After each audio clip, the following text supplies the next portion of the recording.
Benita dhe Tini ishin bërë shumë afër puthjes. Qëndronin përballë njëri tjetrit, aq pranë sa frymëmarrjen ja ndjenin njëri tjetrit në fytyrë. Syt I kishin ngulur tek buzët e tjetrit, por asnjëri nuk po guxonte ta bënte hapin e fundit. Ishte ajo ndjesia e çuditshme mes dëshirës dhe frikës, mes impulsit dhe hezitimit. Çdo sekond dukej e gjatë, sikur koha kishte ndaluar vetëm për ta. Nga ana tjetër, Edi nuk po I hiqte syt prej tyre. Me një buzëqeshje ironike në fytyrë dhe me atë tonin thumbues që e kishte zakon, vendosi t'i provokonte. "Oh, sa I mbarum je," I tha Tinit duke qeshur. "Gjithë këto kohë bashkë dhe si ja jep dot një puthje?" Mashkull I dobët. "Vëlla. Unë kam puthur mja 3 deri tani, ti akoma asnjë nuk e puth dot."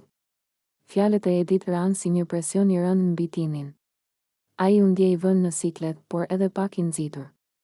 Nuk ishte se nuk donte ta puthte Benitën, përkundrazi, dëshira ishte aty që prej kohësh. Por për të, puthja nuk ishte thjesht një veprim për të mburur apo për të treguar veten para të tjerëve.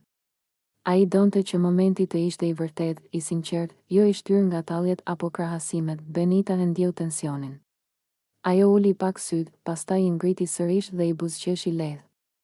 Në buzëqeshjen e saj kishte mirë kuptim, sikur t'i thoshte se nuk kishte nevojë të nxitoheshin.